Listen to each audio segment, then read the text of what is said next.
Bonjour à tous, bienvenue à mon podcast Problèmes en santé. Mon nom est Moses Boachi, je suis pharmacien et fondateur de l'agence marketing Zine Marketing, une agence dédiée aux professionnels de la santé en affaires. En tant que pharmacien et marketeur, je m'intéresse beaucoup aux enjeux en lien avec le système de santé, principalement dans le domaine de la pharmacie.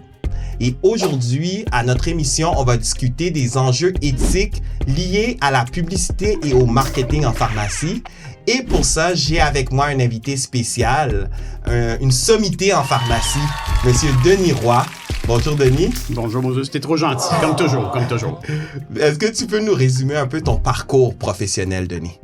Ben, j'étais très chanceux de pouvoir goûter à plusieurs aspects de la pharmacie. J'ai commencé comme la plupart des pharmaciens, comme pharmacien salarié, devenu propriétaire assez rapidement d'une petite pharmacie dans une clinique médicale qui faisait partie de la bannière Clinique Santé. Ayant une pharmacie pas très loin du centre de distribution de Médis dans le temps, Médis qui est devenu McKesson.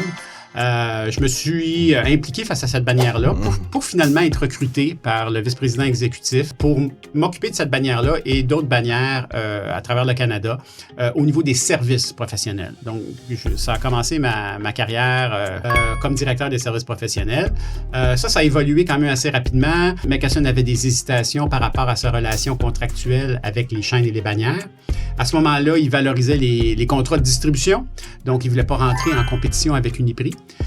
Essentiellement, ils ont vendu la bannière Clinique Santé à Uniprix. Oh. À ce moment-là, moi, je me suis fait enlever le tapis en dessous des pieds, littéralement. Et après 8 ans, je peux te conter l'anecdote, si tu veux. C'est un peu particulier, là. On était à un tournoi de golf et on est allé aux toilettes au souper du tournoi de golf. Et il y avait moi à un urinoir. De l'autre côté, il y avait le directeur des bannières qui venait d'être embauché, puis il y avait le vice-président exécutif. Je nommerai pas de nom, là. Donc, on était là, on faisait notre petite affaire, hein? On faisait ce qu'on avait à faire. Et il y a quelqu'un, ce moment-là, qui a dit à l'autre, il dit, là, ça serait le temps d'y offrir. Wow! Fait que je me suis fait offrir une job. Les meilleurs deals se font tout le temps dans les toilettes. On parle de 1996. Donc, à partir de là, j'ai mis ma pharmacie en vente. J'ai fait les deux contractuellement pendant 2 ans. Pharmacien propriétaire et directeur des affaires des services professionnels chez Médis au niveau national. Puis, finalement, il y a eu des restructurations. J'ai quitté parce que là, ça faisait plus de sens. Là. La bannière n'appartenait plus à Médis. Elle avait été vendue à Uniprix. Oh. Qui a été racheté par McKesson plus tard. Hein? C'est un peu ironique.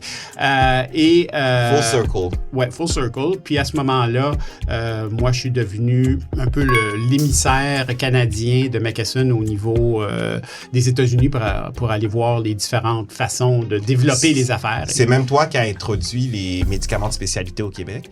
Pour McKesson, oui. Pour McKesson, oui. Puis on voulait le faire de façon très démocratique, là. Alors, t'as rien à voir avec ce qui se passe actuellement? C'était pas comme ça que je l'avais vu, là, Okay. définitivement. L'idée, c'était d'aider les pharmaciens avec tout ce qui était administratif et font pas vraiment partie de l'exercice de la pharmacie. Puis ce que notre beau système de santé ne fait pas au niveau de coordination de soins et au niveau d'épisodes de soins. Les patients qui avaient des médicaments, dans ce temps-là, il y avait pas mal juste le Remicade puis des médicaments pour la sclérose en plaques, là, Betaseron, Avonex et compagnie. Et c'est ça qui a mis vraiment là, les médicaments de spécialité.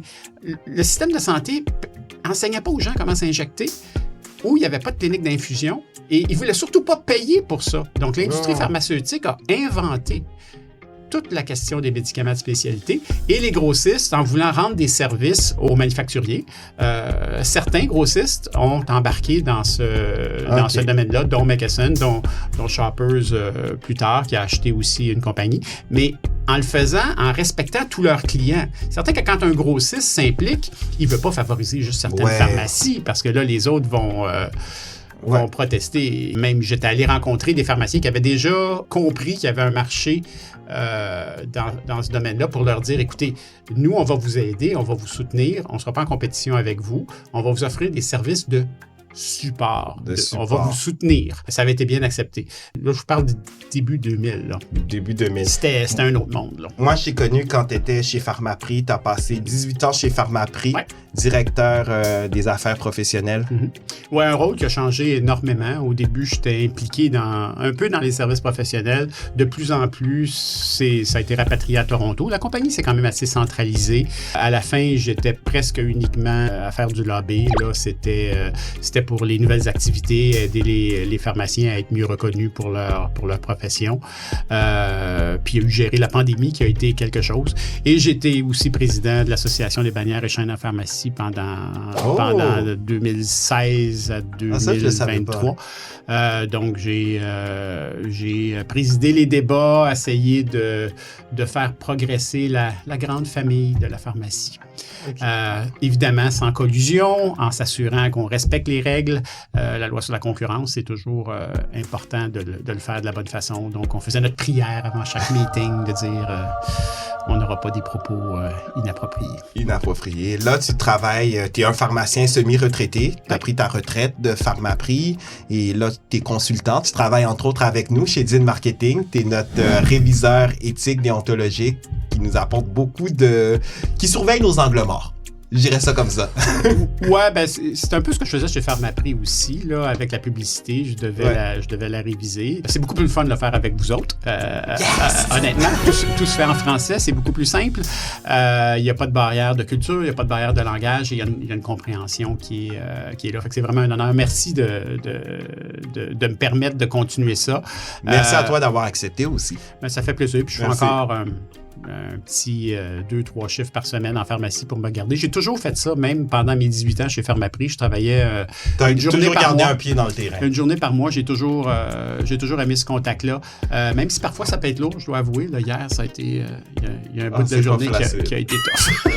J'en doute pas. OK, alors on y va. Mais avant, je vais te dire, ça va être quoi la conséquence s'il y a trop d'hésitation ou la réponse est un peu floue, tu veux pas te mouiller. Ça va être prendre un bonbon succulent que tu vois ici. Comme tu peux voir les belles saveurs qu'on a. Wet Dog. D'accord. Ouais. OK. Chaussettes puantes, crotte de nez. Alors, si tu veux pas avoir à manger ça, il faut que tu nous répondes de façon Est-ce que les journalistes... transparente, authentique et directe. Est-ce que les journalistes peuvent utiliser ça dans la campagne électorale? Ah, ça serait bien, hein? Ça serait bien. Et disons, j'en ai goûté quelques-uns et ce n'est pas un cas. Premier énoncé, vrai ou faux? Un pharmacien peut faire de la publicité sans mentionner qu'il est pharmacien propriétaire. Oui, il peut définitivement faire de la publicité sans mentionner qu'il est pharmacien propriétaire. S'il fait cette publicité-là sans qu'elle ait rapport avec la profession de pharmacien.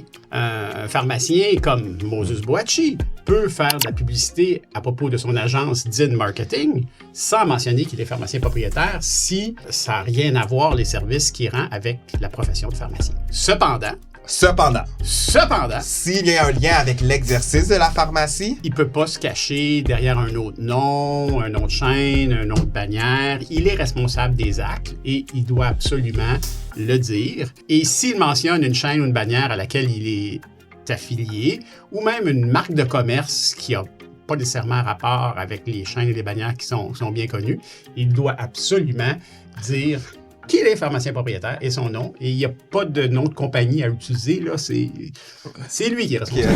Okay. Alors, deuxième énoncé, c'est un peu un lien. Je pense que tu as un peu répondu, mais on va être plus spécifique avec celle-ci. Est-ce que, par exemple, je travaille au Pharmaprix La Chine, je fais une vidéo qui met en lumière les services que j'offre à ma pharmacie. Si je dis « Venez nous voir au Pharmaprix La Chine », est-ce que ça, c'est suffisant? Non, il faut nommer le nom du pharmacien propriétaire. Venez voir l'équipe de XYZ, pharmacien propriétaire. Affilié à Pharmaprix à tel endroit. C'est certain qu'on a intérêt à dire c'est où. Oui. Parce qu'en pharmacie, l'emplacement, c'est très important. Exact. Puis souvent, la bannière va avoir une pas mal plus grosse affiche que le nom du pharmacien, fait que les gens qui passent sur la rue vont faire l'association. Très important de ne pas se défiler et de laisser croire que c'est la chaîne ou la bannière qui rend les services. Ça, c'est aussi important pour l'indépendance professionnelle des pharmaciens, ouais. Là, puis de bien l'assumer. C'est pour ça, même quand on voit des annonces à la télé ou des annonces de services cliniques en pharmacie à la radio, studio, on entend toujours la mise en garde. Le pharmacien propriétaire et son équipe sont les seuls responsables de l'exercice de la pharmacie. On le voit même sur les sites Internet des bannières. Oui, puis, tu sais, on parlait tantôt que c'était des contraintes, la publicité, mais c'est pas juste des contraintes. Il faut que ça fasse du sens, là. C'est quoi le sens? Mentionner que c'est le pharmacien propriétaire le responsable ou son équipe de pharmaciens les responsables. Comme tu l'as dit, c'est pour notre indépendance professionnelle.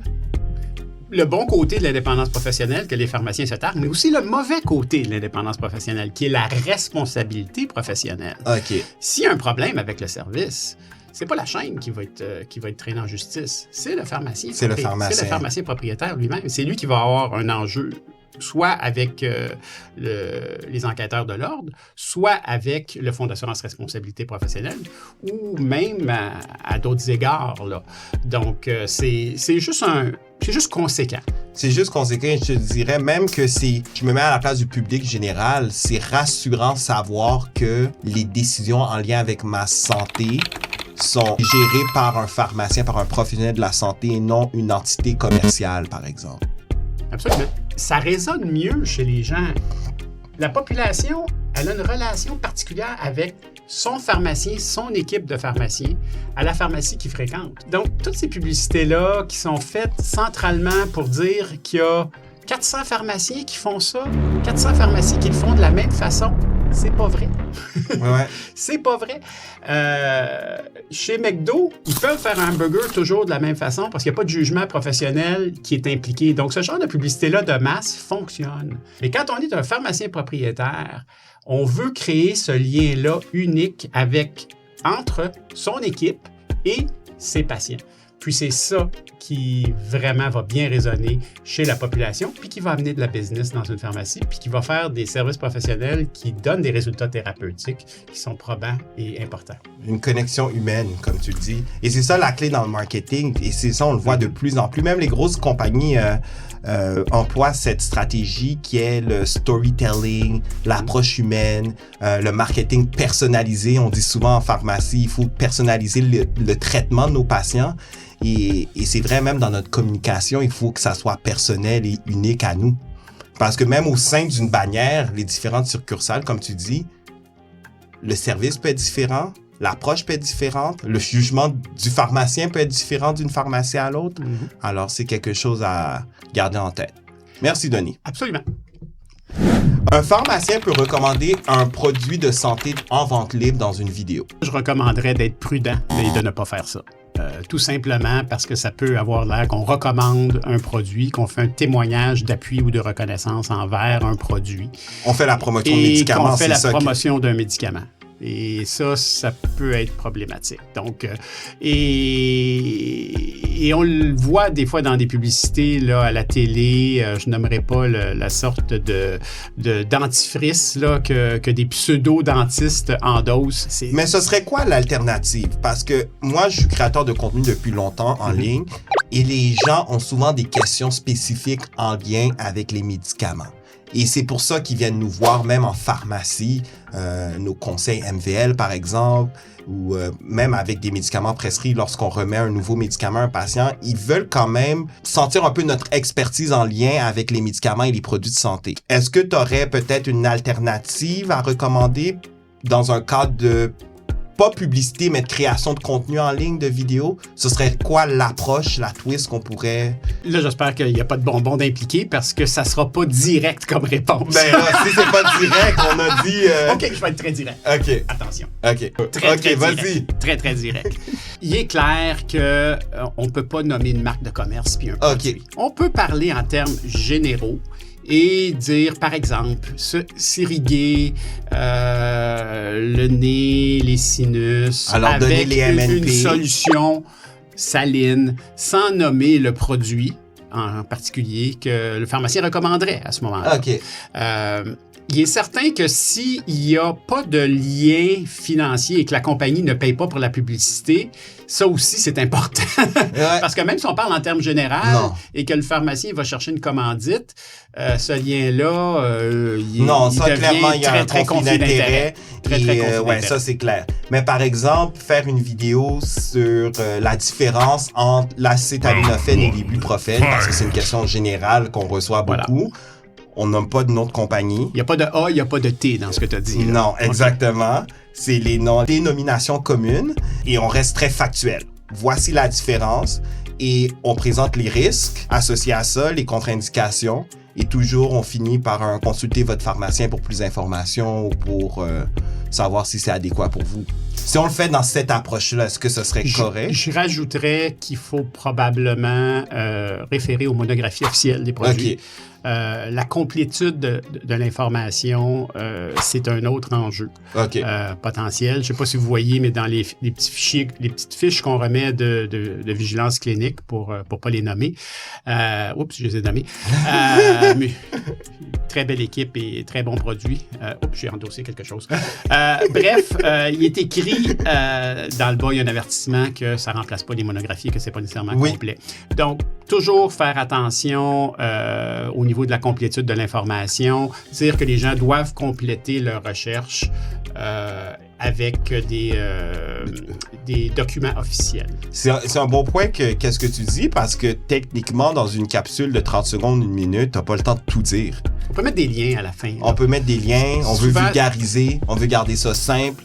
Alors oui, c'est une bonne idée, une bonne stratégie, mettre des liens supplémentaires. Je veux revenir sur une chose qui va peut-être me faire manger un bonbon. Il peut être très, très délicat de séparer un contenu informatif d'une publicité. Ça, c'est une bonne question. La ligne, là, moi, je la connais pas. Puis c'est là que j'appellerai mon avocat. Est-ce qu'on peut s'afficher comme pharmacien si on dit où on travaille sans que ça soit de la publicité? C'est de la publicité indirecte, je dis. Mais ça peut être une capsule informative où on donne l'information factuelle basée sur des études cliniques, transparente. On montre les bénéfices, les risques. On parle des deux côtés de la médaille. On nomme pas de marque de commerce. Et on nomme pas de marque de commerce. Et on finit par un disclaimer, une mise en garde à la fin disant que toujours consulter votre professionnel de la santé pour s'assurer que le produit ou même un MNP, une mesure non pharmacologique, ça, il faut faire attention parce que ça se peut que ça soit pas applicable à tout le monde. Alors, il faut pas que les gens prennent ça comme un conseil médical direct. Alors, on finit, comme je dis, avec la mise en garde qui dit de consulter votre professionnel de la santé pour s'assurer que ça s'applique à vous pour avoir des conseils médicaux plus personnalisés pour vous et pour votre dossier. Et j'ai vu aussi dans le code de déontologie, ça disait quand on parle de produits en vente libre, de lire les instructions du fabricant. Les instructions-là, des fois, on s'entend. Disons, les doses d'un certain produit, c'est pas tout le temps les doses optimales qu'ils mettent sur ces instructions-là. Il est permis de montrer des produits de santé dans une vidéo tant qu'ils sont vendus en pharmacie. Là, on parlait de peut-être parler de produits, mais montrer des produits. Tout dépend comment on les montre. Si on passe dans une allée puis il y a des produits en arrière, on fait juste passer dans la pharmacie. Même si on reconnaît des marques, c'est correct? Tant que personne ne les endosse pas et qu'on ne fait pas du placement de produits et qu'encore une fois, il n'y a pas un paiement qui vient là, pour ce placement de produits-là. Là. Ça amène des conflits d'intérêts et des enjeux potentiels. Là. Pour ce qui est de montrer un produit dans une publicité, je me rappelle dans mon passé, j'avais demandé justement, au lieu que ce soit des vrais produits qui soient mis sur une affiche, que ce soit des produits dessinés, qui soient écrits sirop pour la toux, au lieu d'un produit qui commence par un B ou un produit qui commence par un R ou un autre produit. Et les gens du marketing m'avaient dit « T'es fou! » Pas dans ces mots-là, il l'avait dit en anglais aussi. « You are cray-cray! » Puis, ce qu'on avait fait, c'est que j'avais dit, écoutez, moi, je vous donne un conseil. Parlez-en au légal si vous voulez faire autre chose. Parce que moi, je ne suis pas avocat. Ils ont parlé au légal, puis le légal a dit, Denis a raison. Et c'est arrivé souvent là, dans les 18 ans que j'ai été chez Pharmaprix, où j'ai pris une position que je qualifierais de courageuse. Puis, merci à la compagnie de m'avoir enduré si longtemps. Tu leur as évité beaucoup de problèmes légaux. J'aime bien ta réponse, mais si dans une éventualité où on fait un contenu informatif en lien avec des produits comme différence entre acétaminophène et ibuprofène, et on sait que sur les médias sociaux, surtout dans le contenu vidéo, les gens sont très visuels, c'est bien de montrer de quoi on parle. Avoir, par exemple, les deux produits. Je vous explique la différence entre l'acétaminophène et l'ibuprofène. Et j'ai les deux produits dans les mains. Comme ça. Est-ce que ça, on peut faire ça? Ben, je vais revenir à la même réponse. Même si la vidéo est informative, factuelle, basée sur la monographie, basée sur les études cliniques, et on met notre mise en garde à la fin qui dit aux gens de consulter leur pharmacien ou leur professionnel de la santé. Bon, on parle d'éthique. On parle de faire réfléchir les gens. Donc, moi, personnellement, si je voulais faire du contenu comme ça, je ferais une bouteille d'acétaminophène et d'ibuprofène cartoon, dessinée à la main, ou m'assurer qu'il n'y ait aucune marque qui soit reconnaissable. Que ça ne soit pas une marque privée non plus, parce que là, on peut reconnaître la marque privée, et je les montrerai de cette façon-là. Peut-être devant l'allée où tous les produits sont là et sont existants. Puis là-dessus, c'est important que les pharmaciens comprennent que le système au niveau de l'Ordre des pharmaciens, c'est un système basé sur des demandes d'enquête. C'est pas le syndic qui se lève ou un enquêteur pharmacien qui se lève le matin puis qui en veut à un pharmacien. C'est qu'il y a une demande d'enquête et il doit absolument la documenter. Il doit absolument vérifier s'il y a besoin pour lui de retenir une plainte. Donc, ça, c'est important de comprendre. Et souvent, les demandes d'enquête sont faites par les compétiteurs. Souvent. Dans un système où il y a une compétition, ça arrive. Maintenant, je pense qu'il y en a moins. Il y a eu une période où c'était vraiment la guerre des chaînes et bannières, où il y avait des demandes d'enquête qui se faisaient de part et d'autre. Les gens au service professionnel se levaient en essayant de défricher le circulaire de l'autre. Heureusement, un peu avant que je prenne la présidence à l'Association des bannières et chaînes en pharmacie, on avait arrêté ça. On s'était dit, ben là, il faut être mature, il faut qu'on mette de l'ordre dans nos choses, puis il ne faudrait pas revenir là non plus.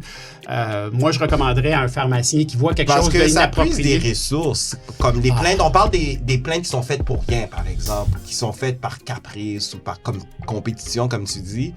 C'est des ressources à l'ordre, là. Oui, c'est des ressources à l'ordre, puis il faut être mature en tant que professionnel. Il faut être capable de prendre le téléphone, puis d'appeler son compétiteur, puis dire, écoute, j'ai vu cette publicité-là, puis as-tu vérifié? Est-ce qu'elle est conforme à tel article de ton code de déontologie? Puis là, le pharmacien, il va probablement se rendre compte, oups, il y a peut-être un petit problème. Puis je l'ai fait dans le passé. Puis les pharmaciens, ils ont dit, oh, j'avais pas pensé à ça. Merci beaucoup. Ouais. Puis ça tisse des liens. Ça montre puis même plutôt une solidarité professionnelle au sein d'une profession. Certaines personnes pourraient appeler là, un chum, c'est un chum, hein? Ou de collusion. Il faut faire attention, là, on n'a pas le droit de faire de la collusion sur les prix et sur des choses. Et même dans ces situations-là, ça peut être un peu délicat, mais le pharmacien, il a une chance au moins de la retirer. Puis, je pense qu'un enquêteur de l'ordre, ce qu'il va vouloir, c'est vraiment s'assurer qu'il n'y a plus d'enjeu pour le futur.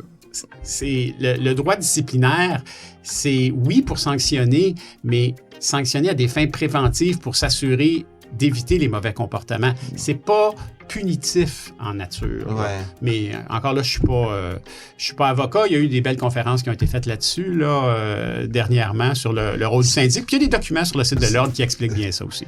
Ça, c'est un bon point. Tu l'as dit que tu n'es pas avocat. Le but de cette émission podcast, c'est pas de donner un avis légal. C'est vraiment orienter nos confrères pharmaciens et pharmaciennes sur des enjeux éthiques. En lien avec la publicité. Puis de l'information. Et de l'information, oui. En publicité, il y a peut-être une page d'articles, là, je pense que c'est les articles 96 à 105 là, du Code de déontologie. Ça se lit assez facilement. C'est du gros bon sens. OK. Je pense que n'importe qui est de bonne volonté va être capable de voir ça. Il peut demander conseil aussi, parce que des fois, faut comprendre un peu mieux. Puis, sans rentrer dans les avis légaux, je pense que Dean Marketing joue bien ce rôle-là. Plug! Humble aussi. Je pense que tu peux aider les gens, parce que des fois, c'est juste pas réfléchi. Là. Et l'éthique, c'est faire réfléchir. Exact. Et c'est un point important que je discute avec beaucoup de mes clients. Et souvent, la crainte que les pharmaciens ont à commencer à faire du contenu en ligne, de la publicité en ligne, c'est le côté, ils ont peur de faire des faux pas déontologiques, des faux pas éthiques. Ils savent pas vraiment parfois où la ligne est tracée. Et oui, c'est pour ça que j'ai créé l'agence, pour vraiment sécuriser les professionnels de la santé qui décident de s'afficher en ligne, de parler de leurs services, de s'adresser directement à leurs clients, à leurs patients. Et je pense que, comme tu l'as dit, Dean Marketing a un rôle important à jouer là, pour dans le processus de création de contenu. Le côté déontologique, éthique, prend beaucoup de place. Beaucoup de place. Ben moi, j'y crois, puis merci pour l'opportunité de soutenir ta belle initiative. Là. Moi, je trouve que le dynamisme que tu amènes à des pharmaciens, souvent, un peu trop humbles. On est, en tant que pharmacien, on a peur de parler de nos bons coups, puis ça ne nous a pas aidé, ça, au niveau professionnel dans le passé. Faut, cependant, ne pas se comparer aux autres pharmaciens. Il ne faut pas être arrogant dans la façon qu'on le fait. Il y a une sensibilité. Il ne faut pas exagérer, il ne faut pas faire de la publicité trompeuse. Il y a beaucoup de gros bon sens dans ça. Il y a beaucoup de gros bon sens, mais comme tu dis, il faut prendre la parole. Absolument. Parce que quand on ne prend pas la parole, moi, qu'est-ce que j'ai réalisé, c'est qu'il y a quelqu'un d'autre qui va la prendre pour nous et qui va parler pour nous. Que ça soit le gouvernement qui va faire des annonces à notre nom, qu'on n'est parfois même pas au courant ou qui ne prend même pas notre réalité, ou que ça soit aussi comme les bannières qui vont parler à notre nom quand c'est nous devons parler pour nous, parce que c'est nous qui produisons des services aux clients, aux patients. Alors, je pense que c'est important que les pharmaciens, que ça soit à travers leur pharmacie ou à titre personnel, prennent plus la parole sur la place publique. Absolument. Le contact personnel, personnalisé, là, c'est ça que les patients cherchent. On l'a tous vu à la pharmacie, là, les gens arrivent. « Ah, je suis content que ça soit vous qui travaillez aujourd'hui. » lui, c'est mon pharmacien. Ouais, je suis sûr que tu as ton petit fan club à la pharmacie, Denis. Oui, les ATP aiment beaucoup me parler de mes gentilles dames. J'allais mettre ton pied dans ma bouche. Gentilles dames. Et Denis, tu sais qu'en pharmacie, on a deux parties, la partie officine, la partie commerciale. Le propriétaire d'une pharmacie est souvent associé aussi à la partie commerciale. Les gens viennent nous voir et parfois, il faut qu'on aille dans la partie commerciale pour leur recommander des produits. Ça fait partie de la pharmacie en tant que telle. Est-ce qu'on peut, en tant que pharmacien, parler de ces produits-là dans notre publicité ou dans nos vidéos de contenu en ligne? On parle des produits ménagers, par exemple. De tout, là, ces produits-là. Il y a un document sur le site de l'Ordre des pharmaciens du Québec qui définit bien qu'est-ce qui peut être vendu à l'intérieur d'une pharmacie et qui est relié à la santé. Je vais donner un exemple qui est un peu drôle. Par exemple, des mouchoirs, des papiers mouchoirs pour se moucher le nez. Je dirais pas Kleenex parce que ça n'existe plus, des Kleenex. La compagnie Kimberly-Clark a décidé de discontinuer les Kleenex. Donc, les papiers mouchoirs, le pharmacien pourrait faire de la publicité sur ça parce que ça peut être dans sa pharmacie. Ça peut se trouver à l'intérieur du mur. Okay. Mais pour ce qui est des produits style des essuie-tout, on ne peut pas. Ça doit être vendu juste à l'extérieur de la pharmacie. Alors, parce que c'est pas relié à la santé. Techniquement, une pharmacie qui a sa page Facebook, sa page Instagram, et qui diffuserait les rabais qu'ils ont en lien avec les produits, comme tu dis, hors pharmacie, les Scott Towels et tout ça, techniquement, on peut pas faire ça sur une page de pharmacie si la page porte le nom du pharmacien. Exact. parce que c'est pas l'exercice de la pharmacie, ça c'est carrément du commerce, puis c'est pas relié à l'exercice de la pharmacie. C'est faux de dire que c'est le pharmacien qui vend ces produits-là. C'est là l'enjeu. C'est que ça devient une publicité fausse et mensongère, là, et je pense que ça serait prudent de ne pas aller là, à moins, encore une fois, de consulter un avocat qui nous dit que ça va, ou d'avoir obtenu l'aval de l'ordre, mais je pense pas que l'ordre va perdre des ressources précieuses, comme tu as dit, à répondre à ces questions-là, là, surtout que ça n'a rien à voir avec l'exercice de la pharmacie, encore une fois. Là. Ouais. Et on le voit souvent, je le vois en ligne, des pharmacies qui nomment leur page, le nom de la bannière et le quartier, la région dans laquelle ils se trouvent, ou pharmacie un tel avec leur nom en tant que pharmacien propriétaire. Je vois les deux cas. Est-ce que tu aurais une recommandation en lien avec ça? Est-ce qu'on devrait appeler notre pharmacie, notre page de pharmacie en ligne, bannière plus région ou pharmacie plus nom du propriétaire? Si on veut juste parler des Scott Towel, des chips, du Pepsi, ces choses-là, parlons juste de la bannière et de la région. Si on veut parler de pharmacie, d'exercice de la profession, à ce moment-là, il faut que ça soit écrit pharmacien, propriétaire, affilié à la bannière. Et encore, il faut que l'emphase soit sur le nom du pharmacien et le terme pharmacien propriétaire. Il faut dire que ce pharmacien propriétaire-là est le seul responsable de l'exercice de la pharmacie. Mais ça, c'est seulement si on met le nom de la bannière. Une pharmacie Parce qu'on n'est pas obligé de mettre le nom de la bannière. Légalement, on n'est pas obligé. On n'est pas obligé, mais tu parlais tantôt de faire du marketing qui résonne chez la population. Quand on passe sur le boulevard X à 30 km/h, est-ce qu'on voit le nom du pharmacien propriétaire? Probablement pas. On voit juste le nom de la bannière. Donc, au niveau de retour sur l'investissement de la publicité, ça peut être bon c'est relativement la renommée de la bannière. D'utiliser la renommée de la bannière, mais il faut que ça soit aussi, quand on utilise le nom de la bannière, il faut avoir l'approbation de la bannière, là, parce que c'est leur nom de commerce, là. Ça, c'est important, là. On ne peut pas dire, faire une publicité d'un service en nommant la chaîne et la bannière sans que la chaîne et la bannière soient au courant. C'est leur nom. Hein? Comme techniquement, la bannière ne peut pas utiliser le nom du pharmacien propriétaire si le pharmacien propriétaire n'a pas signé un contrat ou n'a pas donné la permission à ce que la publicité soit faite en son nom. Ça va dans les deux sens. Ça va vraiment dans les deux sens. Le pharmacien a certainement signé un contrat d'affiliation avec sa bannière où il donne le mandat à la bannière de faire de la publicité pour lui. Ça doit se trouver dans tous les contrats, ces clauses-là. L'inverse n'est pas nécessairement vrai. C'est-à-dire que le pharmacien n'a pas de contrat qui lui dit « je peux utiliser le nom de la bannière n'importe comment ». Non, il est certainement écrit que le pharmacien propriétaire doit obtenir la permission de la chaîne de la bannière pour utiliser le nom. Ça peut se faire de façon assez rapide par un courriel et approuvé.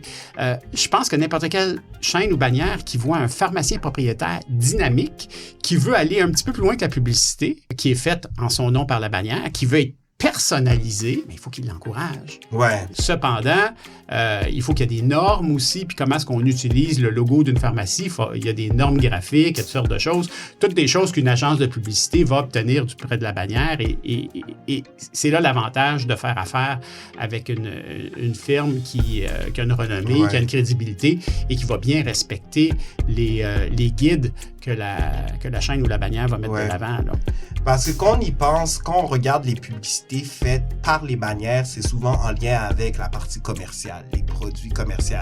On voit de temps en temps des publicités faites en lien avec les services cliniques, le côté pharmacie, mais c'est très, très peu. C'est du branding de bannière. C'est un branding de bannière, même lorsque c'est axé sur les services cliniques. C'est pour ça que je me dis que c'est important à ce que les pharmaciens prennent le contrôle de tout ce qui est leur pharmacie et la communication client, le PR en lien avec leur service. Il faut qu'ils le fassent bien, en collaboration avec leur chaîne et leur bannière. Moi, je suis une personne qui dit là, les bons comptes font les bons amis. Et je pense que toutes les chaînes et les bannières ont avantage à partager leurs normes graphiques avec les pharmaciens propriétaires et de donner des mandats, d'aller un petit peu en dehors du corporatisme. Là. On est dans une ère où les médias sociaux permettent un contact un à un super puissant. Différent de la télévision, différent de la radio, la porte d'entrée est accessible à tous. Même gratuitement, on peut commencer à publier gratuitement en ligne et on a déjà une visibilité.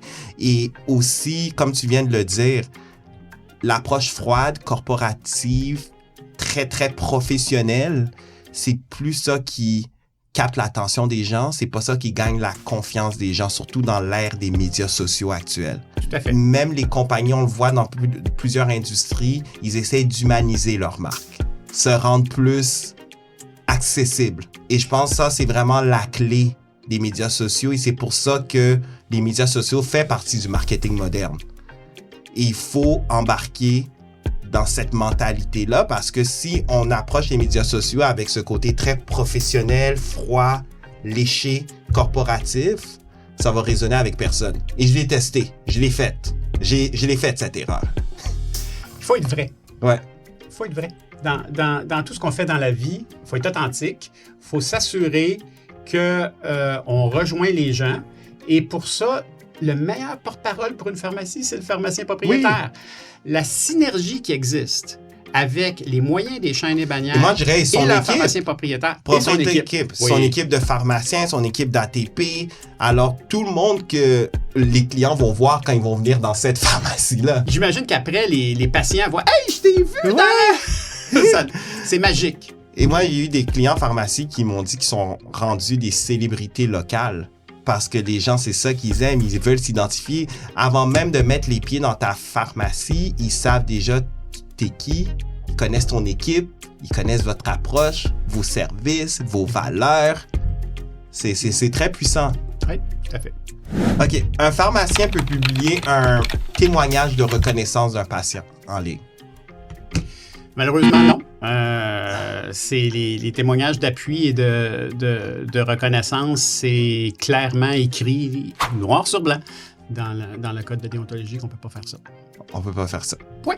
Même un témoignage écrit. Même un témoignage vrai. Même un témoignage vrai. Est-ce qu'il faudrait techniquement... OK, ça c'est une patate chaude là.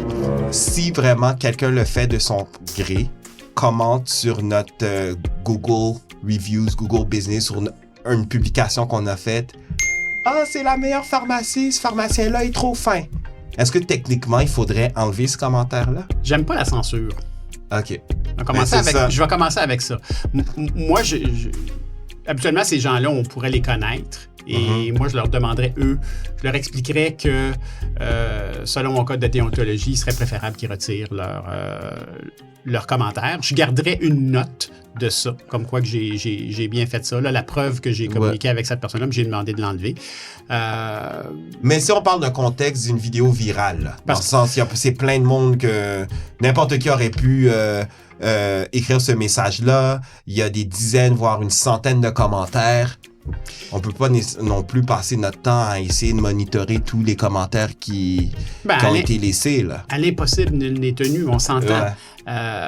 Cependant, dans une situation où c'est clairement une publicité, ça peut être dangereux pour le pharmacien. Ça peut être dangereux. Ça peut devenir problématique pour un pharmacien s'il y a une plainte ou il y a quelque chose.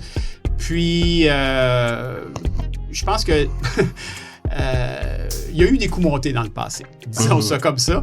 Je ne suis pas né hier et il y en a qui pourraient monter des campagnes. Hein. Il y a des choses qui sont artificielles, même sur les réseaux sociaux, et qui paraissent pour authentiques. On est à l'ère de la fake news. De la fake president of the POTUS. L'intelligence artificielle. Exact. On ne sait plus distinguer du vrai, du faux. Oui. Puis il y a trop de personnes qui sont prêtes à faire un clin d'œil et dire oui, c'est un vrai commentaire.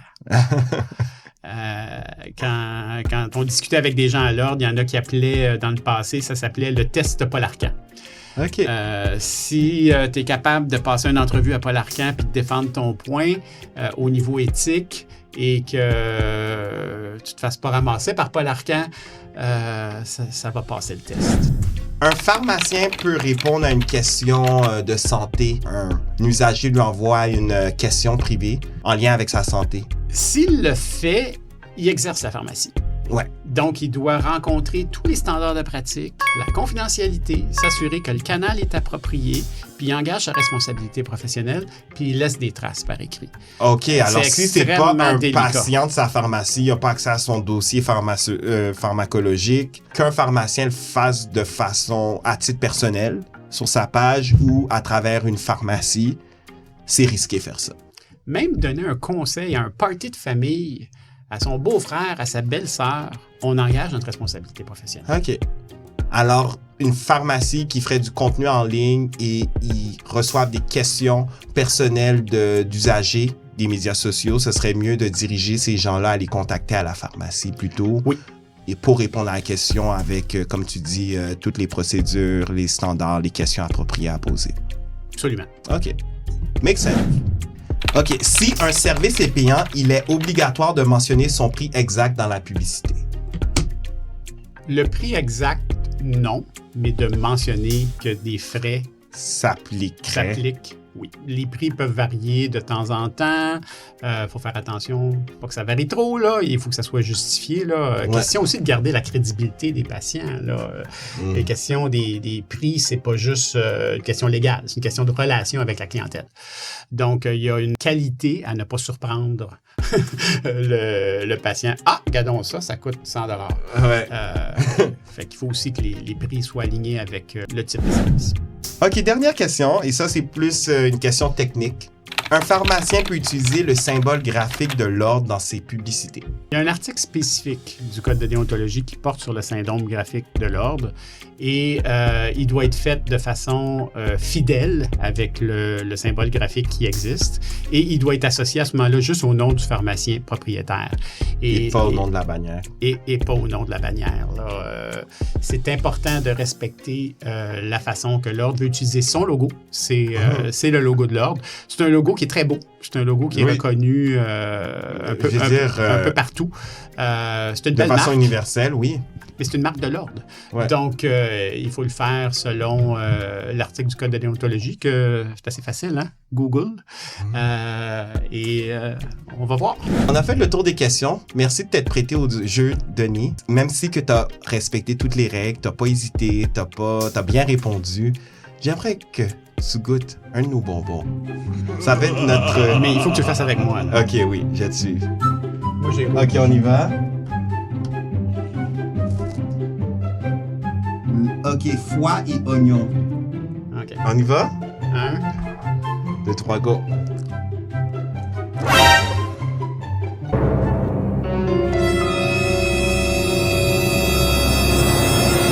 Écoute, rien, il est pas si pire, lui. Oh non, t'es tombé sur un bon. J'en ai goûté des plus répugnants, crois-moi. Je trouve que ça sent le poil d'une brasserie. Tu sais, là, quand tu vas un endroit où tu vas manger et que t'es pas trop sûr. Là. Okay. C'est la seule place dans le village. C'est pas succulent, c'est clair. Pas succulent, mais comestible. Comestible. Parfait, merci Denis. Merci à toi. Merci. Alors, Denis, pharmacien, une légende dans le monde de la pharmacie. Si les gens veulent te suivre, où ils peuvent te suivre? C'est quoi ta plateforme? Ben, je suis assez actif sur LinkedIn. J'ai un nouveau blog sur Profession Santé. Qui s'appelle Réflexion partagée. Réflexion partagée. J'aime. Pas parce que je veux que les gens partagent nécessairement mes points de vue, oui, mais pour qu'on partage des réflexions, pour qu'on pense. Okay. C'est important à penser, c'est ça qui fait qu'on évolue. Puis j'ai lu un livre dernièrement, puis j'ai une citation que je dois partager avec toi, avec tes auditeurs. Puis j'espère que je la m'offrirai pas, comme on dit en bon québécois. Ça parle de l'éducation et de la réflexion. Puis c'est Confucius, pas n'importe qui, hein, qui disait que s'éduquer sans réfléchir, c'est aussi pire que réfléchir sans être éduqué. Okay. En 2025, je trouve que ça résonne un peu. Ça résonne. Pensez-y. Méditez ça. En tout cas, je vais dormir sur ça. Merci, Denis.